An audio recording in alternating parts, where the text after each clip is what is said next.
Et bonjour à tous et bienvenue dans cette nouvelle vidéo. Aujourd'hui, on repart sur de la news en attendant demain, parce que demain, vous savez qu'il y a la saison 2 de Sévrance qui arrive, donc évidemment, il y aura la critique.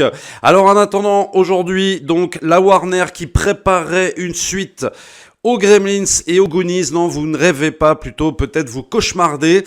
Janos Wark, un réal français à Hollywood qui est décédé cette nuit, et Jacques Audiard qui présente ses excuses pour Emilia Pérez. Allez, c'est parti. Mais avant, je remercie le sponsor de cette vidéo, CyberGhost VPN. Alors avec plus de 38 millions d'utilisateurs dans le monde, c'est colossal.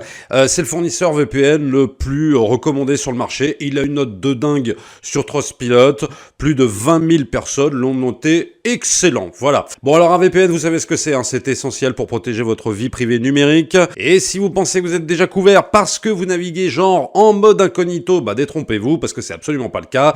De nombreux internautes malveillants vous observent chaque fois que vous êtes en ligne, et la navigation privée ne vous donne qu'une fausse impression de confidentialité. Votre fournisseur d'accès Internet, le service informatique de l'école ou de l'entreprise, le routeur Wi-Fi du domicile, même les sites web que vous visitez savent en général toujours ce que vous faites. Donc pour mettre un terme à tout ça, eh bah ouais, une solution, CyberGhost VPN les amis, ça crypte et redirige 100% du trafic via les serveurs sécurisés, de sorte que personne ne connaisse absolument rien de ce que vous faites en ligne. En plus, c'est super intuitif, c'est très simple, CyberGhost a des serveurs dans plus de 100 pays prêts à répondre à tous vos besoins. Chose intéressante, en changeant la localisation avec CyberGhost, vous pouvez également débloquer, en gros, le contenu, les bibliothèques de plus de 40 plateformes de streaming différentes telles que Netflix, Disney+, par exemple.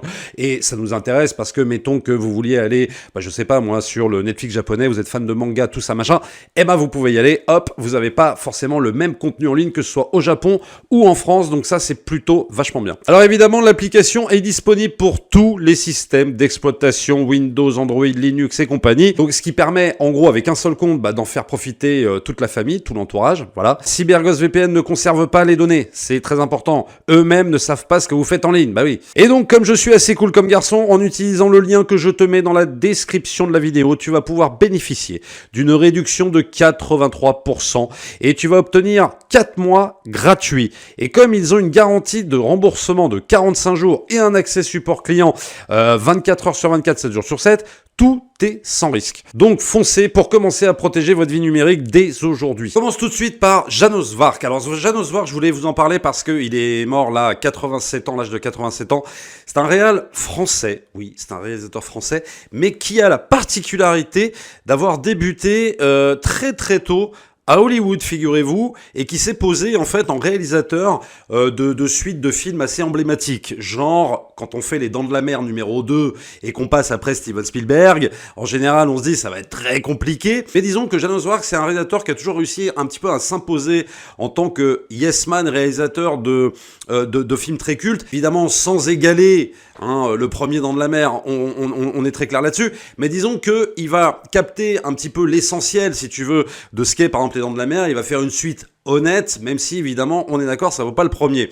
Alors dans sa filmographie, il y a un film vachement intéressant que je vous recommande, c'est un film que j'adore, c'est un film avec Christopher Reeve d'ailleurs, qui s'appelle Quelque part dans le temps, donc sorti en 1980 avec Christopher Reeve, et c'est adapté d'un roman de Richard Matheson. Je ne vous dis pas de quoi ça parle, c'est un film romantique, c'est un film de voyage dans le temps, et c'est vachement beau, c'est pas un chef-d'œuvre, mais c'est un très très beau film. Enfin en tout cas pour moi c'est vraiment ce qu'il a fait de mieux, Janos Wark. Donc après qu'est-ce qu'il va faire ? Bon, il va faire Supergirl, qui se veut une espèce de spin-off suite des Superman avec Christopher Reeve. Bon, c'est très difficile à regarder, je vous préviens. Et puis après, une fois qu'il aura fini sa période hollywoodienne, il va revenir en France, Janos Wark, et à partir des années 90.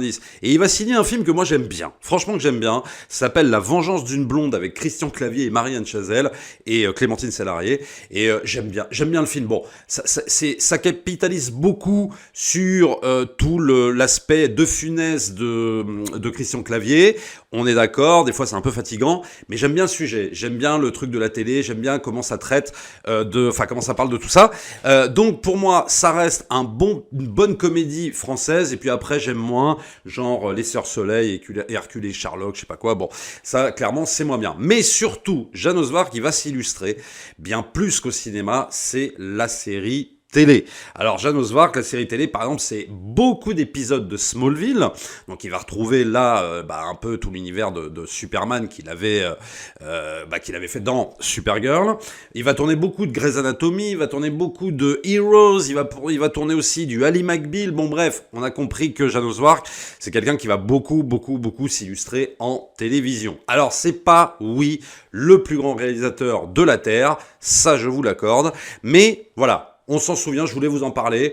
Voilà, c'est un réalisateur qui a su quand même aller s'emparer de films mythiques comme Les Dents de la Mer et en faire une suite qui était quand même pas trop mal. Donc, rest in peace, Janos Vark, 87 ans. Allez, on passe à la suite et cette fois c'est Warner Bros, Warner Discovery qui préparerait, selon le site Deadline, une suite ou reboot, on n'en sait rien, aux Gremlins et aux Goonies. Alors, pourquoi je parle de cette news ? Parce que le site Deadline, il est réputé pour avoir des sources très fiables.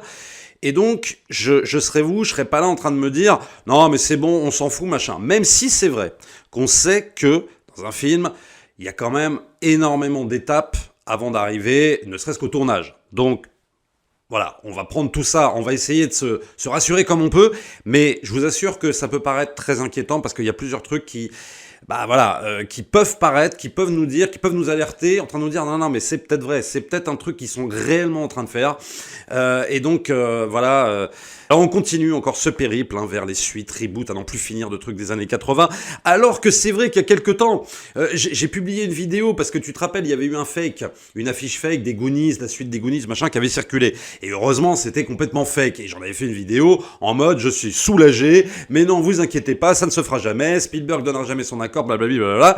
Et là, qu'est-ce qu'on apprend ? Que peut-être que non, ce serait véritablement dans les tuyaux. Alors déjà, les Gremlins, c'est vrai que c'était plus ou moins dans les tuyaux du fait que il y avait déjà en 2023 sorti sur Max, je le rappelle, la série Gremlins Secrets of the Mogwai, qui est une série animée, et donc ça avait été diffusé sur Max. Là, on a aussi comme indice que Chris Columbus, donc le scénario, vous connaissez Chris Columbus, un célèbre réalisateur, Mrs. Doubtfire et compagnie, il a commencé en tant que scénariste, d'ailleurs, Chris Columbus, sur les Gremlins, le premier, et il serait dessus en tant que scénariste déjà. Voilà, c'est-à-dire qu'il aurait proposé déjà un premier traitement à la Warner. Donc déjà, attention, ça commence à sentir le truc officiel. Bon, voilà, on y est presque, quoi. Donc ça, déjà, c'est les Gremlins, c'est sachant que la Warner n'a jamais vraiment abandonné l'idée de faire un Gremlins 3, quoi. Bon, ça c'est clair. Mais les Goonies, c'était un petit peu différent, puisque donc les deux films sont produits par la Warner. Les Goonies, il y avait un fake, comme je disais, donc qui avait circulé il y a quelques mois, et en disant que même Spielberg serait super chaud pour le faire. Bon, ce qui n'a pas été confirmé du tout par Steven Spielberg. Et d'ailleurs, le truc qui peut éventuellement rassurer, il faut comprendre que les Gremlins et les Goonies sont aussi produits par Amblin, donc la société de prod de Spielberg. Donc j'imagine quand même que Warner n'a pas forcément le dernier mot dans cette affaire.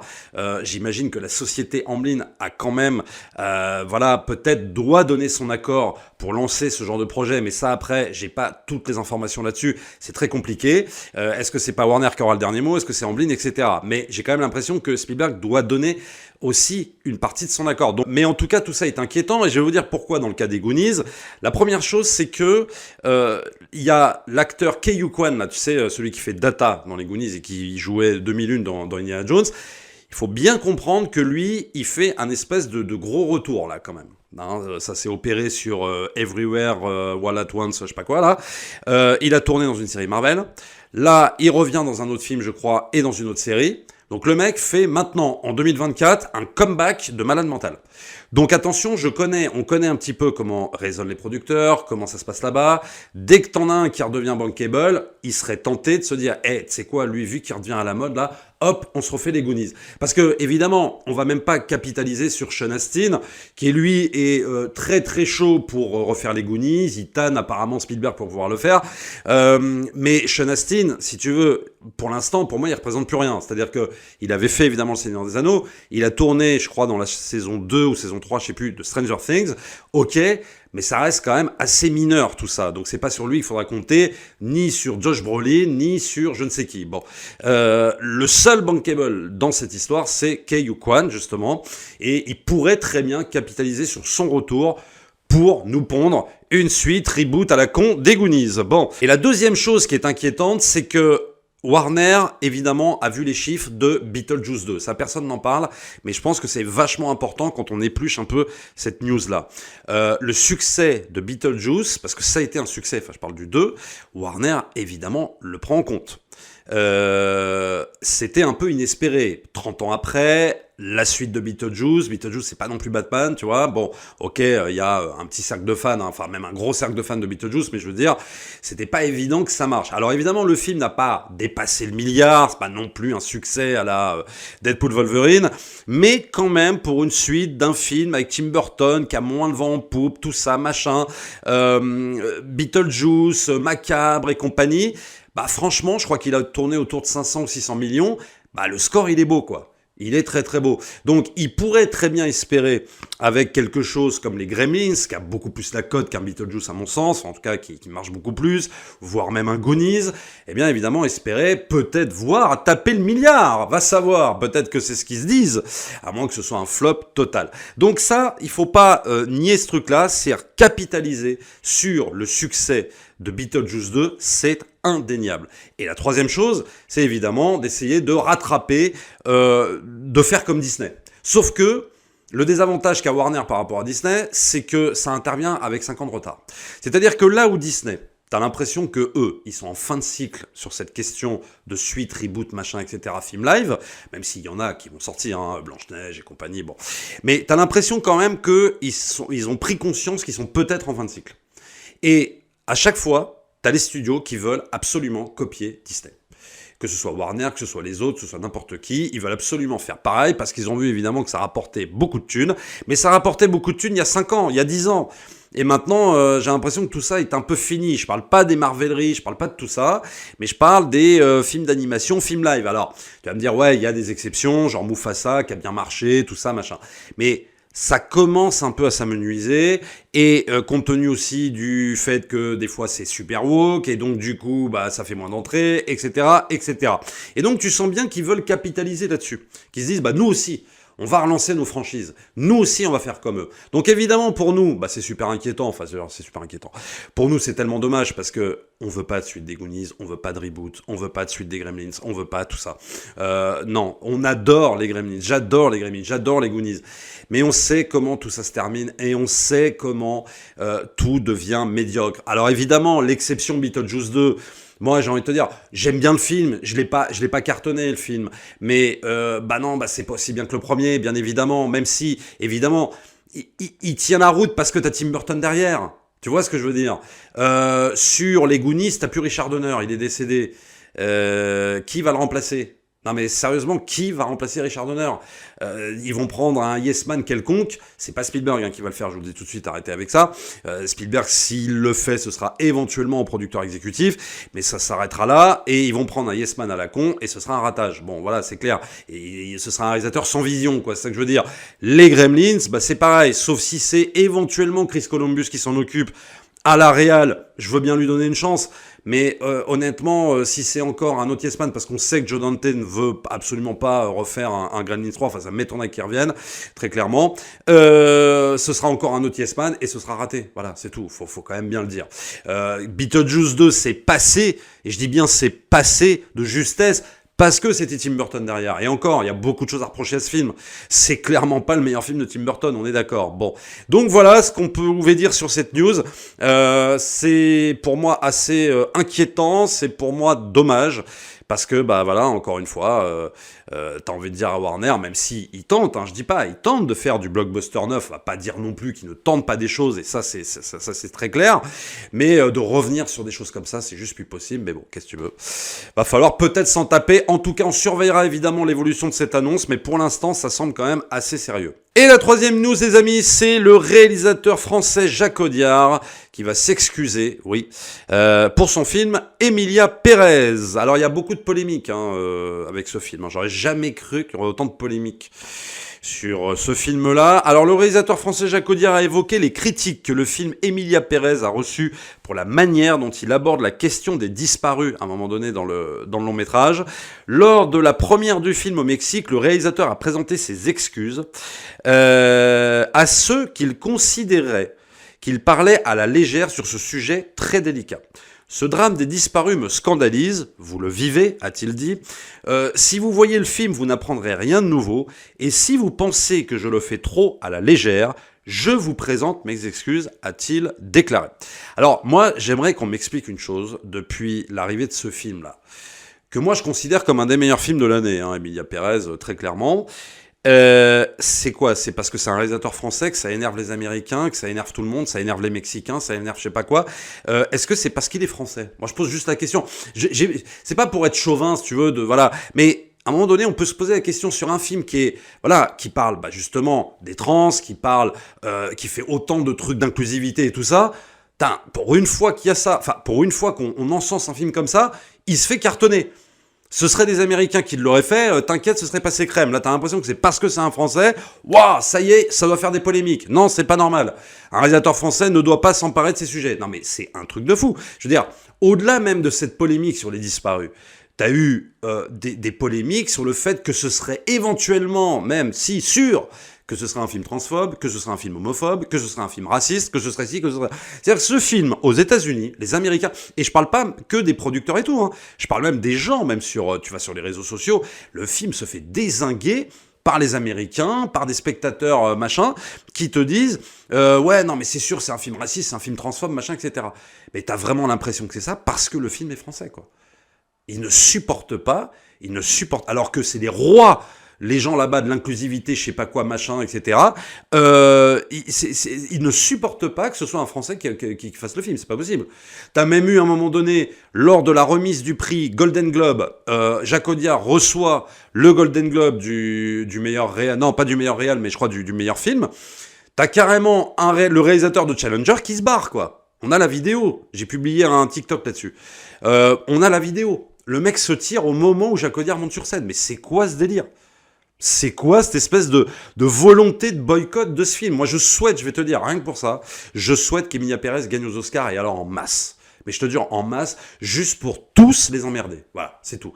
Parce que le film, justement, il parle des trans, mais il en parle de manière mais tellement subtile, tellement intelligente, je sais pas, tellement de façon lucide, que ce film en est merveilleux. Mais vraiment, moi, vraiment, j'adore ce film. J'adore ce film. Donc, je le défendrai, moi, jusqu'au bout. J'espère qu'il va gagner aux Oscars. En tout cas, il est super bien représenté pour l'instant au BAFTA. Ça démarre très, très bien. Aux Oscars, normalement, il devrait être très, très bien représenté. Et j'espère qu'il gagnera un max de prix parce que, franchement, il le mérite. Et histoire de bien les emmerder, ça leur ferait pas de mal. Je remercie donc le partenaire de cette vidéo, CyberGhost VPN. N'oubliez pas d'y jeter un œil en cliquant sur le lien que je mets dans la description de la vidéo. Tu vas pouvoir bénéficier de 4 mois offerts et 83% de réduction.